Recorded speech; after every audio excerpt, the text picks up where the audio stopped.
Quais foram, é porque os índices de homicídios na cidade de São Paulo, eles não têm parado de cair. Quais foram as razões para essa queda na taxa de homicídio nesses últimos anos, de 99, de 2000 até 2018?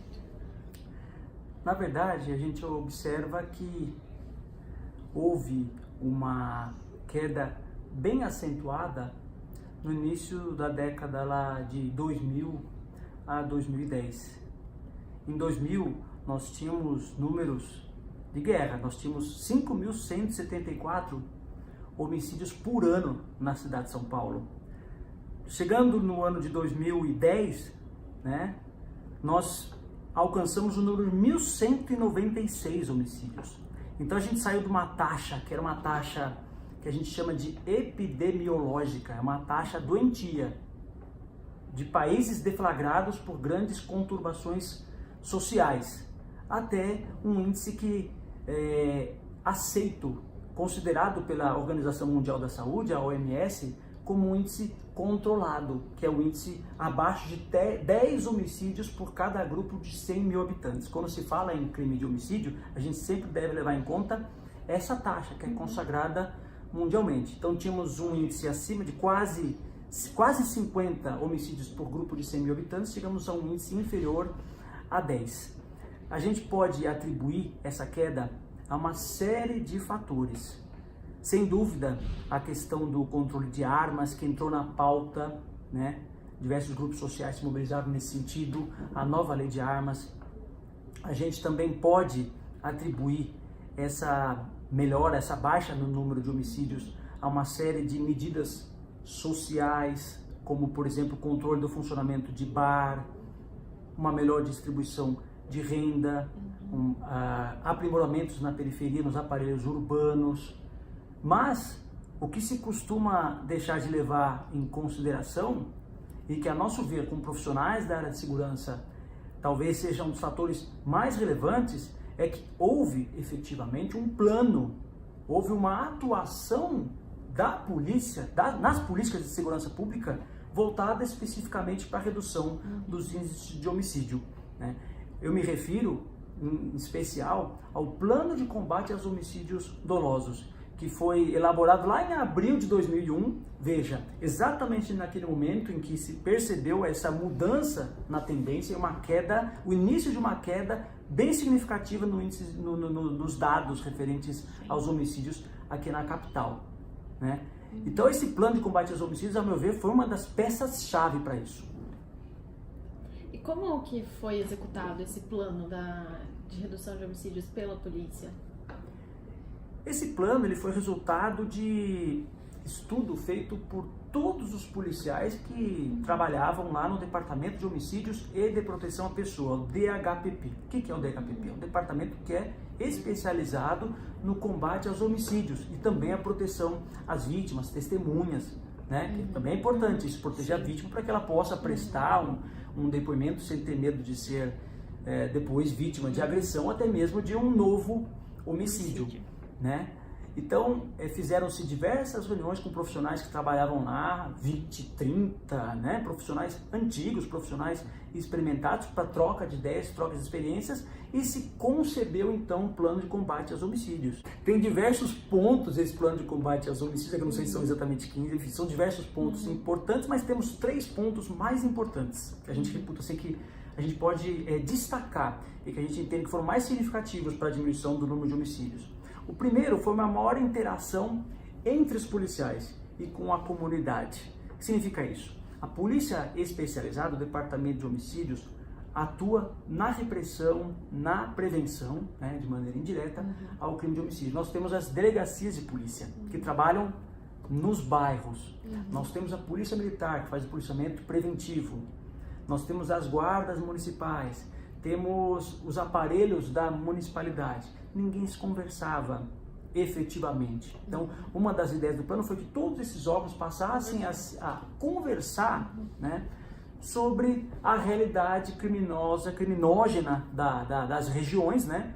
Ou seja, o policial do Departamento de Homicídios interagir com o policial da delegacia territorial, com a polícia militar. E também maior interação com a comunidade, por meio dos conselhos de segurança comunitária, que são grupos formados por cidadãos do bairro que têm uma preocupação um pouco mais, digamos,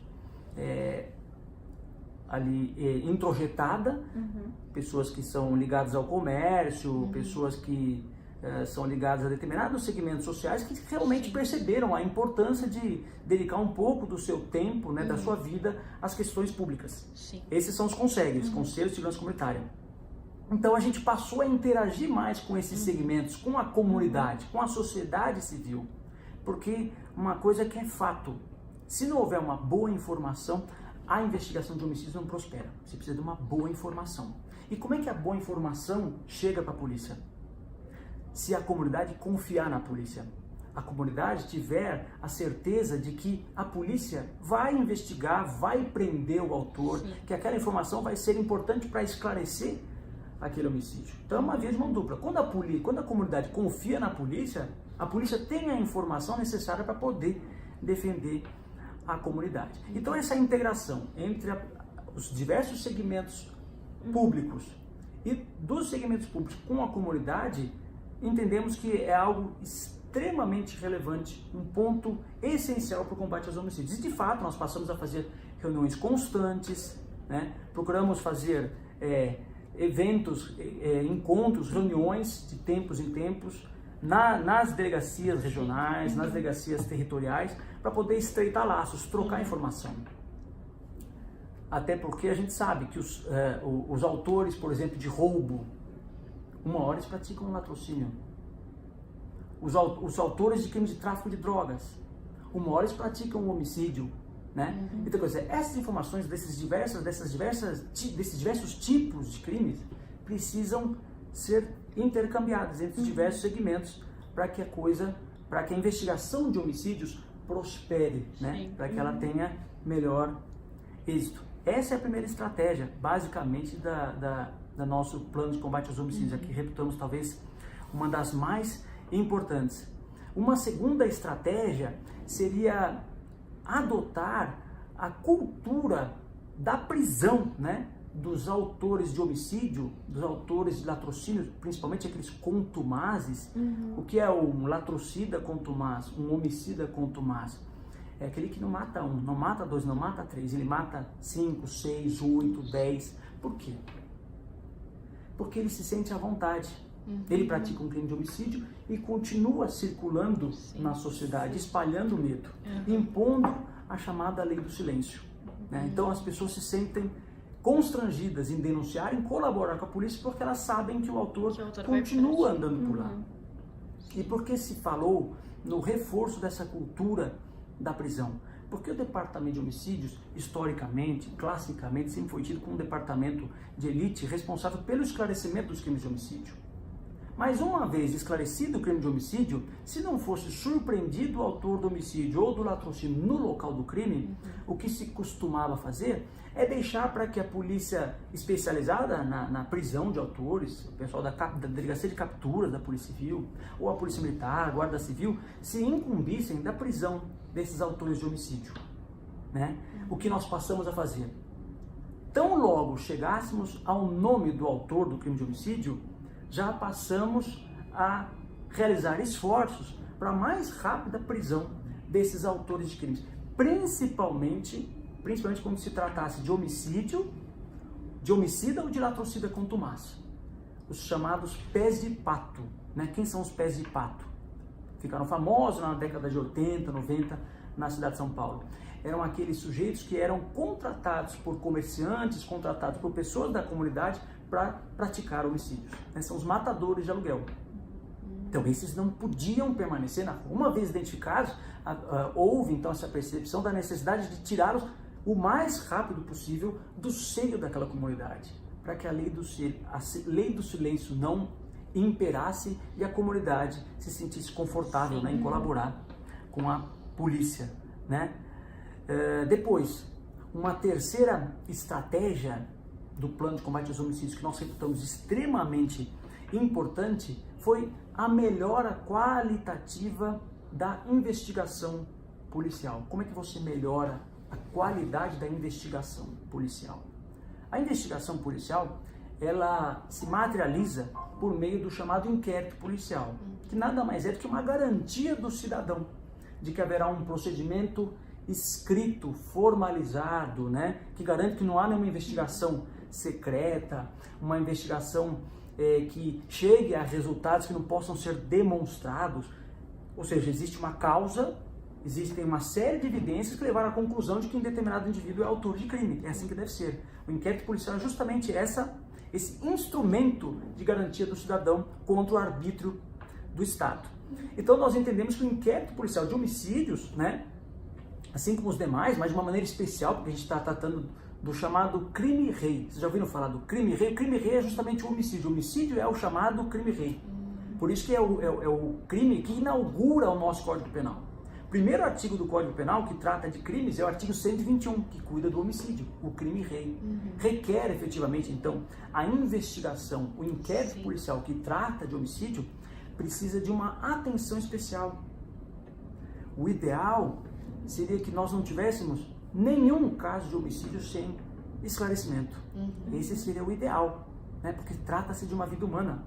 Qualquer que seja essa vida humana, qualquer que seja a classe social, a origem, tratando-se de uma pessoa que arvorou para o mundo da criminalidade, né? Uma pessoa religiosa, todos têm o mesmo, a vida de todos tem o mesmo valor. Todo crime de homicídio deve ser esclarecido. E o inquérito policial tem que ser tratado com carinho. E como é que você melhora a qualidade do inquérito policial? Primeira providência, nós tínhamos um acervo de inquéritos policiais enorme no Departamento de Homicídios.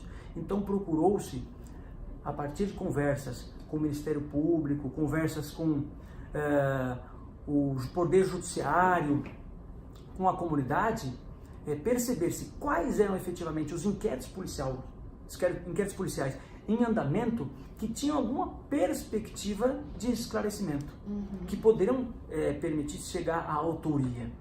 Então, aqueles inquéritos que estavam tramitando tão somente no aguardo de algum laudo, que o perito estava ainda produzindo, mas não era significativo para aquele momento, né? Ou algum outro inquérito em que não houvesse provas, que havia apenas alguma requisição de diligência para encontro de alguma testemunha, que dificilmente seria encontrada, esses inquéritos foram relatados, né? Tudo isso após essas conversas, essas tratativas com os demais poderes envolvidos, né? Com os demais órgãos envolvidos, para que a Polícia Civil pudesse se dedicar aos inquéritos que realmente tinham mais perspectiva de êxito, né? Então reduziu-se com isso significativamente o número de inquéritos em andamento no Departamento de Homicídios. Sim. Foi uma redução que chegou a índices superiores a 70%, quase 75% na redução do número de inquéritos. Muito mais fácil de trabalhar.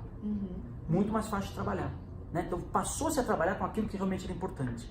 Outra forma de incrementar o inquérito policial, trabalhar com a inteligência policial, que é um termo que está em voga, né? Hoje, inteligência, todo mundo fala em inteligência policial, que nada mais é do que a troca de informação dentro da comunidade de informações. Passasse a trabalhar com o perfil do autor de crime de homicídio. O perfil da vítima de homicídio, aquela pessoa que tem mais chance de ser vítima de homicídio. O perfil do próprio crime em si, onde esse crime costuma acontecer, né? Então percebeu-se que, por exemplo, do local do ocorrimento do crime de homicídio, da ocorrência do crime de homicídio, até o local da residência do autor de homicídio, normalmente não se distava mais do que 2 quilômetros. Porque o crime de homicídio é um crime interpessoal, diferente dos crimes contra o patrimônio, que as pessoas querem patrimônio. No crime de homicídio eu tenho algo em desfavor da vítima. Eu quero matar a vítima, é uma questão interpessoal. Então, normalmente, autor e vítima residem em locais próximos, facilita muito a investigação. Eu ter essa constatação de que normalmente o autor do crime de homicídio não vai estar distante mais do que 1, 2 quilômetros do local do homicídio, né? Tudo isso a gente consegue saber como? A partir da análise do perfil do crime. Perfil do crime de homicídio. A gente consegue perceber onde normalmente esses crimes acontecem. Normalmente é dentro de bar, próximo a bar, por questões interpessoais. Aí daí surgiram diversas políticas, né, de fechamento de bares irregulares, bares clandestinos, né? Não é criminalizar o consumo de bebida de forma social, não é isso. É evitar que pessoas abusem, extrapolem do direito de realizar o seu comércio, né, livremente, e dá aso, né, dá condições para que a criminalidade prospere nesses lugares mais sensíveis da sociedade. Né? Basicamente são essas as 3 estratégias, tem diversas outras, né? Por exemplo, confronto de projéteis, né? Eu encontro um cartucho deflagrado no local do crime. Eu posso confrontar com as armas que foram apreendidas com criminosos, né? Para a partir desse confronto, uma arma foi apreendida. O sujeito não foi responsabilizado apenas pelo porte de arma. Quem garante que ele não praticou homicídio? Se ele está com uma arma de fogo, pode ser que ele tenha usado. Se ele tem coragem de roubar, ele pode ter coragem de matar também, né? Então, estimulou-se o incentivo desses confrontos entre os projéteis encontrados em local de crime, junto aos cadáveres, junto às vítimas, e os projéteis extraídos dessas armas que vinham sendo apreendidas, né? Outra estratégia que eu acho que convém mencionar é também uma maior integração com a rede de proteção social, estabelecendo-se conversas com, por exemplo, os entes municipais, para que, por exemplo, propiciassem iluminação pública nos locais onde mais ocorrem crimes, promovessem o asfaltamento de vias públicas, onde ali normalmente era facilitada a abordagem de vítimas que estavam lá passando por aquele local, tinham que diminuir a velocidade, acabavam sendo vítimas de roubo, o que levava a latrocínio. Enfim, uma série de providências que requerem a intervenção de outros atores sociais. Né? Qual é o perfil das vítimas de homicídio? Olha, normalmente nós temos um estudo bem minucioso a respeito, que foi feito lá no início da década de 2000. Temos o perfil preciso da vítima de homicídio. Se vocês me permitirem, só para vocês terem uma ideia, olha aqui. Esses dados que eu tenho em mãos sobre as vítimas de homicídio foram compilados com base em inquéritos policiais que estavam em trâmite lá no Departamento de Homicídios, logo que foi concebido o plano de combate aos homicídios, né? Porque esses estudos de perfil de vítima não só eram consequência do plano de combate aos homicídios, como também foram fonte do plano de combate aos homicídios, para que conseguíssemos perceber quais eram as ações mais eficazes, né, sob o ponto de vista policial, para a diminuição do crime de homicídio. Né? Então esses dados não são necessariamente os mesmos. Eu digo isso porque o primeiro dado que eu tenho aqui, olha, é que as vítimas em relação ao sexo são 91% do sexo masculino e 7% do sexo feminino. É o dado que eu tenho aqui. Isso mudou muito. Porque hoje a própria participação das mulheres na população carcerária aumentou significativamente. As mulheres estão participando mais dos crimes. Elas estão não só cometendo mais crimes, e como o crime de homicídio também é uma forma daqueles que acabam participando da vida criminosa, resolveram suas questões interpessoais, né? Ninguém vai entrar com uma ação para cobrar uma dívida daquele que deve na boca de drogas, né? Qual é a única forma de cobrar? Mata. Na ameaça de morte. De uma hora você vai ter que matar. Para que você consiga exercer, intimidar aqueles a não deverem, né? A não deverem aos traficantes. As mulheres estão participando mais desse círculo criminoso, logo elas passaram também a ser agora vítimas de homicídio, numa proporção muito maior, muito mais significativa. A idade das vítimas.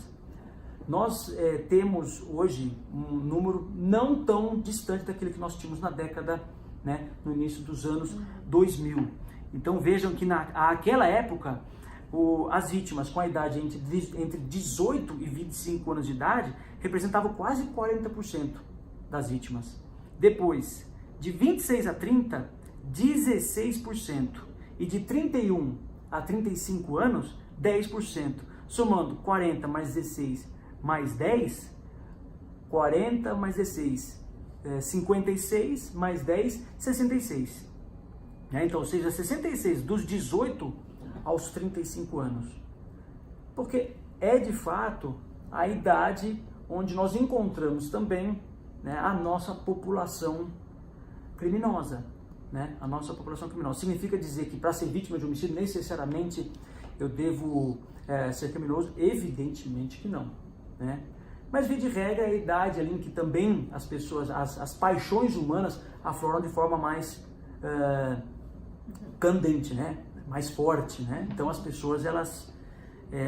o desentendimento, uma questão passional lá no bar, Sim. desentendimentos interpessoais, né? Que é a motivação predominante, ela está ali de forma mais... as pessoas resolvem mais na base da violência nessa faixa etária. Depois, escolaridade. 66% ensino fundamental. Desempregadas, 47%. Cor da pele é um dado complexo, né? Hoje em dia, ainda mais, em razão da gente perceber uma dificuldade do próprio cidadão em poder se autoatribuir uma determinada origem étnica, né? Mas os dados que nós compilamos à época, a partir da autodefinição, levaram aos seguintes dados: 51% de cor branca, 39% de cor parda e 9% de cor de pele negra, né? Antecedentes criminais, 34% com antecedentes criminais. Usuários de entorpecentes, 21%. Agora, o que eu gostaria talvez de chamar a atenção, que eu acho que é importantíssimo, vocês perguntaram sobre o perfil da vítima, né? Mas pode falar do... Tá. Em relação à motivação, porque eu acho que está ligado também, né? A motivação, ela pertence a ambos, né? O autor matou a vítima por isso e a vítima morreu em razão do mesmo motivo, né? Então, vejam. Olha aqui. 28% dos crimes foram praticados por vingança. Quase 30%. Drogas, 13%. Motivo fútil, 12%. Passional, 9%. Desavença em bar ou similar, 8%. E aí vai caindo. 7%, 3%, né? Os principais são vingança, drogas, motivo fútil. Questões interpessoais. Né? Claro que a droga ali está ligada também à questão do crime organizado. E a gente percebe, se nós formos fazer uma análise dos dados mais atuais, eu não tenho os dados do perfil do crime agora, dos últimos anos, mas o que se percebe é que houve um aumento da participação, da motivação drogas no universo, porque as pessoas passaram os índices de homicídio caíram significativamente. A violência cotidiana, a violência entre os cidadãos, digamos, comuns, diminuiu. O que sobrou? A violência,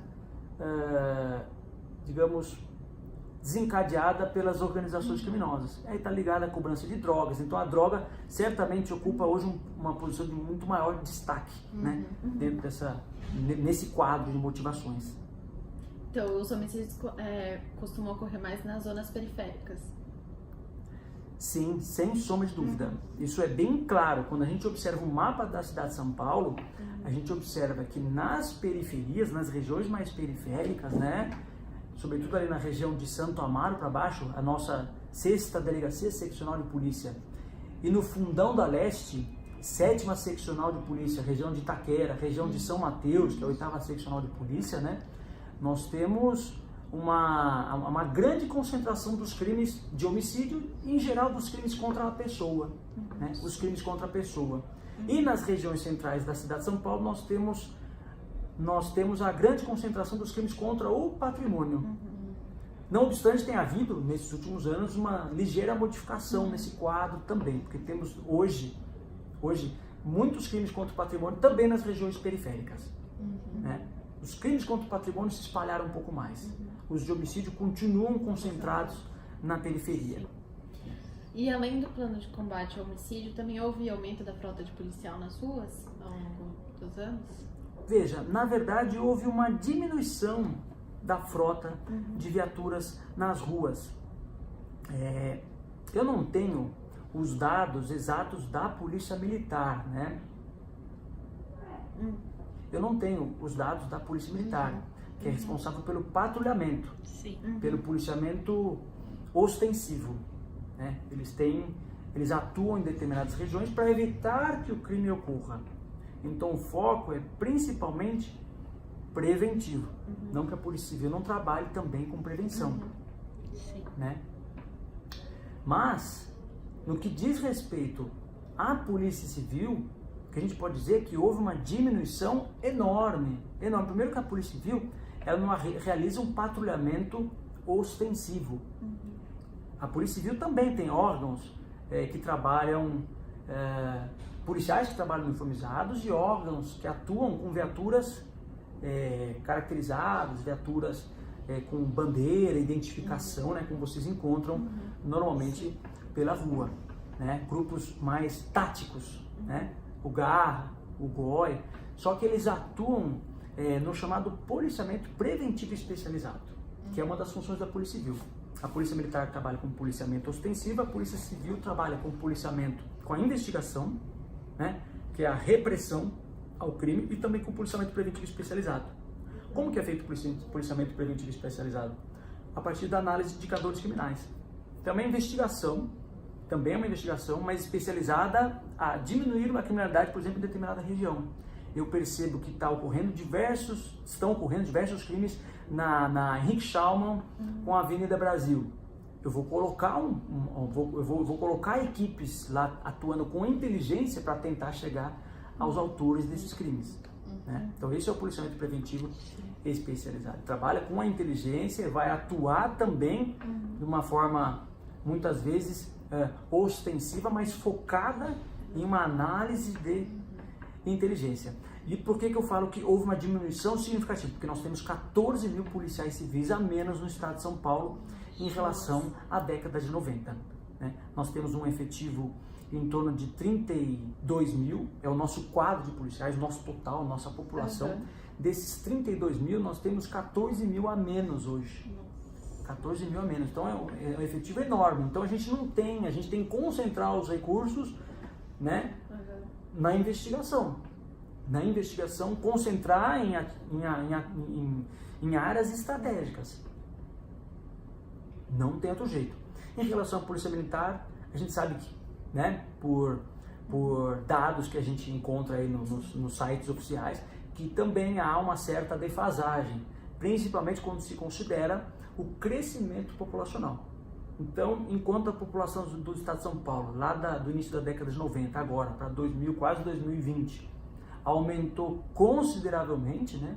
Aumentou muito, os nossos efetivos permaneceram exatamente os mesmos. O nosso quadro, né? O nosso total de policiais que a gente deveria ter, o total é exatamente o mesmo. Só que nem esse total está preenchido. Nós temos 14 mil policiais a menos. Então diminuiu muito, né? Não dá para dizer que foi o aumento do policiamento, ou do patrulhamento, ou do policiamento preventivo especializado que levou à diminuição de homicídios. Até porque existem estudos que indicam que a partir de determinado índice, quando você chega a um determinado índice, não adianta mais você colocar policial na rua. O crime vai continuar ocorrendo. O que você precisa é investigar. Você precisa identificar quem é o autor do crime, prendê-lo, produzir uma prova para que ele seja condenado, para que ele tenha certeza da punição, para que ele tenha quase convicção da sua condenação. Então não adianta aumentar a quantidade de policiais uniformizados. Né? O que eu preciso é efetividade da investigação, porque um homicídio que eu tiro na rua são diversos outros crimes que eu estou evitando. Não adianta eu colocar um policial aqui, numa esquina, para que o ladrão, ou o homicida, qualquer outro criminoso, simplesmente atravesse a avenida e vá praticar o roubo ali onde não tenha o policial com o giroflex ligado e tudo mais, né? Tem estudos científicos demonstrando que até a partir de determinado ponto já não há essa estratégia de aumentar o policiamento que aparece, né? Não traz resultado. Sim. E outra coisa é que o crescimento do PCC, ele realmente diminuiu a taxa de homicídios, e por que isso é tão discutido, mesmo sem ter dados comprovados? Na verdade, existem dados comprovados, né? Quando a gente fala, quando a gente leva em conta que existem já teses, dissertações de mestrado, teses de doutorado, não só no Brasil, como no exterior, vocês vão encontrar, né? Discutindo essa questão, porque chamou muito a atenção da comunidade científica internacional o case de São Paulo, a queda dos homicídios tanto na cidade como no estado. E em razão chamarem a atenção, vários pesquisadores se debruçaram em números, em dados. Então a gente não pode dizer que não existem dados, porque são dados extraídos a partir de amostras, né? Amostras que representam a população como um todo, que permitiram se chegar a uma conclusão, pelo menos uma hipótese que foi verificada em um estudo científico, que demonstram sim que houve um impacto significativo do crime organizado na redução dos crimes contra a vida. O que eu acho importante destacar, como eu disse lá no início, é que nenhum dos fatores atuou isoladamente. Não apenas a questão do controle de armas, as políticas sociais, né, junto às periferias, junto às comunidades, a questão dos bares, fechamento dos bares, a parceria da sociedade civil, né, como a atuação da polícia civil, tanto da polícia militar, por meio do policiamento ostensivo, que direcionou o patrulhamento para zonas críticas, isso é muito importante ser considerado, e a atuação da polícia civil, notadamente, principalmente, por intermédio do Departamento de Homicídios e de Proteção à Pessoa, quando lá lançou seu plano de combate aos homicídios, que trouxe, né, nós temos dados que demonstram que realmente, após a implantação do plano de combate aos homicídios, aumentou-se significativamente a quantidade de prisões. Nós temos esses dados tabulados. Aumentou absurdamente a quantidade de homicidas presos. Aumentou significativamente a quantidade de latrocidas presos. Diminuiu-se de uma forma considerável a quantidade de inquéritos. Eu já falei aqui do indicador do dado de quase 75% a diminuição da quantidade de inquéritos, né? E em consequência, diminuiu-se a quantidade de homicídios. Então, é hipótese, claro, cada instituição acaba puxando a sardinha para a sua brasa, mas são diversos fatores. Agora, eu entendo que não dá para deixar de considerar o papel da criminalidade organizada, por um simples fato, que é do conhecimento de qualquer policial, né? Que não é interessante para o crime organizado que a polícia atrapalhe os seus negócios. Se os crimes de homicídio ocorrem principalmente na periferia, em locais onde se costuma praticar a mercancia, o comércio de drogas ilícitas, as chamadas bocas, né? Quando ocorre um homicídio nas imediações dessa boca, o que vai acontecer? O Departamento de Homicídios e de Proteção à Pessoa tem que comparecer até o local do crime. A Polícia Militar tem que ir lá, vai chegar um policial militar, vai preservar aquele local, já vai coibir o comércio ali imediatamente. Depois a Polícia Civil vai comparecer, vai fazer todo o trabalho de perícia, vão ser feitas diversas diligências. Várias vezes a Polícia Militar vai comparecer lá, vão se chamar pessoas da comunidade que vão dizer o que aconteceu, vão relatar fatos especificamente relacionados ao homicídio, mas que tenham relação também com a criminalidade da região, que podem eventualmente ajudar a esclarecer o homicídio. E vão, em alguma oportunidade, eventualmente, falar quem é o traficante, quem é o líder da região, quem pode ter sido o mandante do crime. Então, isso atrapalha o negócio do crime, da criminalidade organizada. Daí, né, terem surgido os famosos tribunais do crime, que dizem quando, onde, em que circunstâncias você pode ou não matar. E que passou a estabelecer justamente um protocolo. Isso tem implicação na redução de homicídios, porque o sujeito lá na favela que matar alguém sem autorização do crime organizado, ele pode eventualmente sofrer uma sanção desse mesmo crime organizado, porque não uma pena de morte. Ele pode eventualmente ser a próxima vítima, né? Não sou eu quem falou, isso são estudos científicos, né? São estudos científicos. Então, tanto é verdade que aqui em São Paulo, onde o crime organizado se estabeleceu e se percebe uma hegemonia de uma organização criminosa, né? Houve um novo momento, um novo ponto de extensão, né? Dos indicadores.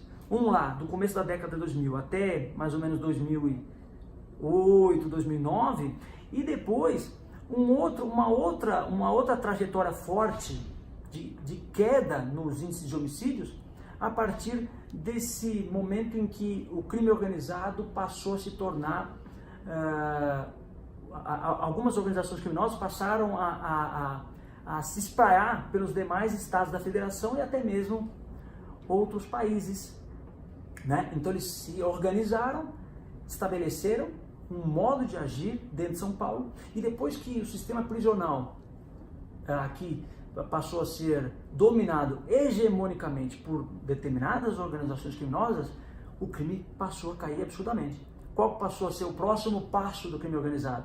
Procurar adquirir essa mesma hegemonia em outros estados da federação. Por isso que nós temos dados aqui que revelam que o número de homicídios lá, por exemplo, no estado do Ceará, está lá em jornais do início de agora, de algum tempo atrás, o índice de homicídios no estado do Ceará caiu mais de 50%, considerando os 3 primeiros meses de 2018 em comparação com 2019. Porque, de alguma forma, ou o Estado acertou lá, coibindo fortemente o crime organizado, né, de modo a que não ocorresse o que nós assistimos aqui em São Paulo, ou porque efetivamente alguma organização criminosa está conseguindo impor o seu modo de atuação nesses outros estados. Essa é uma questão que está ainda em aberto, requer uma análise um pouco mais pormenorizada. Eu tenho as minhas impressões, né? Mas é algo que, pelo momento, talvez eu não acho que seja oportuno, né, colocar. Né? Vale analisar os dados e perceber o que está acontecendo. O que é fato, que para mim é muito claro, é que de fato, quando houve um aumento enorme nos índices de homicídios pelo Brasil, São Paulo estava em situação de controle. E por quê? Por que São Paulo estava em uma situação de controle? Porque não havia violência em São Paulo? Não, isso é uma grande mentira. Tanto é verdade que os índices que eu tenho em mãos aqui, olha, de crimes contra a pessoa praticados com violência, como por exemplo roubo, são altíssimos. Olha ali, em 2001 nós tivemos na capital 112 mil roubos. Em 2018 nós observamos 136 mil roubos. Em 2017, 152 mil roubos, viu? Isso é um dado muito importante. Muito importante. Quer dizer, o roubo é o crime praticado com violência. Alguém encosta uma arma na cabeça da vítima, colocando em risco a sua vida, a sua integridade física. É o crime que mais assusta o cidadão. Porque normalmente o cidadão não tem medo de ser vítima de homicídio. Porque é um crime interpessoal. E as pessoas, em geral, não resolvem suas questões interpessoais se matando, né? O roubo é que preocupa o cidadão. Porque está parado no semáforo com o seu celular, ele pode a qualquer momento ser surpreendido por um ladrão. Que num momento, ou numa reação meio de inopino, assim, uma reação, como eu posso dizer, o sujeito ele reage por instinto, né? Ele reage por instinto. O ladrão acaba metendo uma bala na cabeça da vítima, né? Então é um dos crimes, é aquele que faz com que o cidadão se sinta preso em casa. E o cidadão paulistano, muitas vezes, principalmente o paulistano, ele é refém, ele é vítima dentro da sua casa, ele está preso dentro da sua casa, ele não pode sair à noite, não pode passear nada, ele se acostumou com isso. Ele se acostumou com algo que não deveria se acostumar. Porque quando ele vai para a Europa, quando ele vai para os Estados Unidos, quando ele viaja para o resto do mundo, ele se sente absolutamente confortável em passear à noite, em usar as suas coisas. Então não dá para negar que existe uma violência latente, que só não aflora de uma forma mais exacerbada, né? Porque a população se acostumou. Mas os dados mostram que existe uma violência enorme. Vejam os dados do Estado. Enquanto nós tínhamos 219 mil roubos em 99, nós temos hoje, em 2018, 263. Em 2017, 302 mil roubos. Um dado absurdamente alarmante. Os homicídios caíram no Estado. Foram em 99, de 2.818 para 2.949. Que maravilha! Somos o Estado seguro. Não é verdade. O crime de homicídio migrou para os demais estados, né? Onde nós observamos por diversas vezes um modus operandi, à semelhança daquilo que ocorria na época do Lampião. Eles chamam um novo cangaço, né? Os ladrões cercam a cidade, conseguem ali arrostar os 3, 4 policiais que atuam na cidade, vão no banco, trabalham a noite inteira, levam tudo que tem. Por quê? Porque a violência espraiou para o resto do país. O Nordeste, o Norte, eram estados extremamente pacíficos até alguns anos atrás. Por que isso? Por quê? Então não tem como a gente negar, não tem como a gente negar, a partir de dados estatísticos, a partir de estudos científicos, que o crime organizado tem uma grande relação, sim, na queda de homicídio. O que é importante, eu acho muito importante, fazermos uma leitura. São 2 momentos distintos. De 2000 até meados da década de 2000, 2008, 2009, eu diria que o principal responsável pela redução dos crimes de homicídio foi o Estado, os atores sociais envolvidos, todos os atores sociais. A partir de então, entra de uma forma um pouco mais forte, é uma leitura minha, entra de uma forma um pouco mais forte a criminalidade organizada.